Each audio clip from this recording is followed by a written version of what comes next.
Bonsoir à tous et bienvenue. Et à quoi est-ce qu'on a assisté aujourd'hui?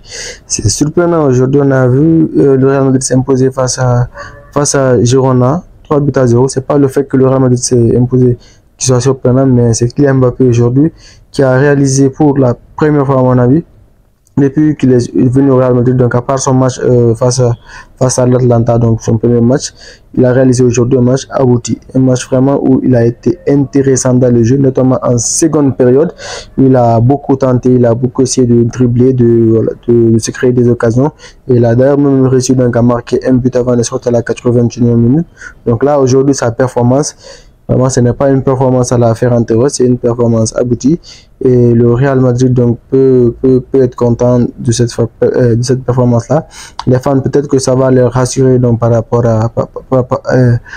donc à la suite concernant Kylian Mbappé, puisque ça commençait quand même, pour être honnête, ça commençait à devenir inquiétant. Parce que ce qu'on voyait de lui, c'était vraiment du niveau de Mitroglou, de Ferran Torres. En tout cas, c'est ce genre d'attaquant-là qui réalisait ce genre de performance-là. On n'avait quasiment jamais vu Mbappé faire des performances aussi médiocres avec un quelconque club que ce soit depuis qu'il a commencé sa carrière professionnelle.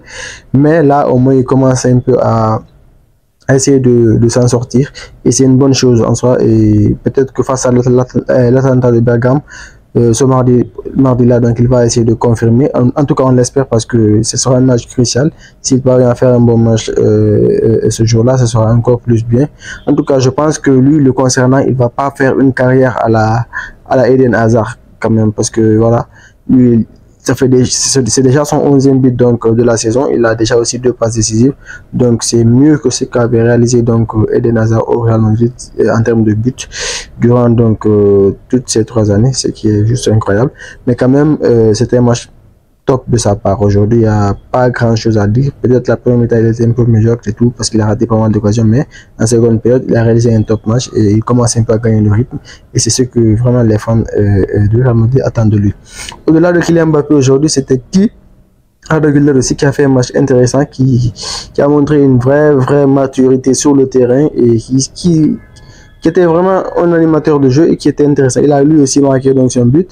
Il a participé donc à la fête. Il a marqué le 2e but sur une passe de Jude Bellingham. Jude Bellingham qui n'est plus à présenter et qui en fait, à chaque match, il parvient à faire des performances, mais solides, des performances abouties. Contrairement à Mbappé, lui, dès qu'il est arrivé au Real Madrid, c'était l'adaptation, mais immédiate. Il n'y avait rien à dire le concernant. Il est venu, il s'est adapté, il a commencé à marquer ses buts. Et avec, au cours de cette saison-là, déjà, le début de saison, les gens commençaient un peu à le critiquer. Ah, mais non, il a fait 6 matchs sans marquer. Ils ont commencé à dire qu'il est fini, tout ça, c'est un tristesse. Mais au final, donc, il est en train de prouver qu'il est vraiment ce qu'il a été la saison dernière, qu'il est capable, qu'il est un excellent joueur, un joueur de classe mondiale confirmé en fait. Parce que là, je pense qu'il n'y a rien à dire. C'est son 5e but consécutif dans la Liga. Pour un milieu de terrain, c'est tout simplement top. Il a fait un bon match aujourd'hui. Il a marqué le premier but. Il a donc montré la voie au Real Madrid, Kylian Mbappé surtout. Il a fait aussi la passe décisive pour Arda Güler. Donc c'était un match très abouti aussi de sa part, rien à dire. Mais là, le seul bémol ici, c'est sa sortie en fait au cours de la seconde période. Il a été sorti et il semblait donc se toucher un peu les adducteurs, ce qui est un peu inquiétant parce qu'on sait c'est un joueur phare du club, tout comme Vinicius. C'est un joueur vraiment un élément très important. Et d'ailleurs, depuis la blessure de Vinicius, c'est lui qui a le plus porté le Real Madrid au cours des derniers matchs qu'ils ont joué sans Vinicius. Et vraiment, ce serait dommage qu'il se blesse lui aussi parce que le Real a réellement besoin de lui actuellement pour la suite de la saison. Parce que c'est un élément phare.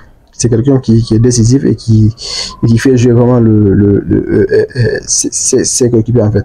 On espère que ce ne sera pas une blessure grave et qu'il pourra donc revenir très prochainement. Donc pour le match surtout face à l'Atlanta qui est un match crucial. Parce que si le Real Madrid se fait battre, je pense que la Ligue des Champions 2024, ça s'arrêtera là.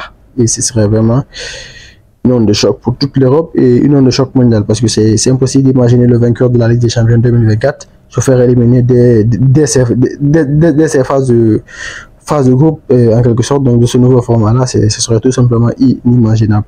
Et vraiment aujourd'hui aussi, il y a eu Arda Güler qui a eu un peu de temps de jeu, qui est rentré dans la passe de Mbappé, qui a aussi essayé de se battre comme il le fait à chaque fois, et voilà, qui engrange aussi de l'expérience au fur et à mesure, ce qui est une très très bonne chose pour lui, et pour le Real Madrid aussi, qui essaie de lui redonner un peu confiance.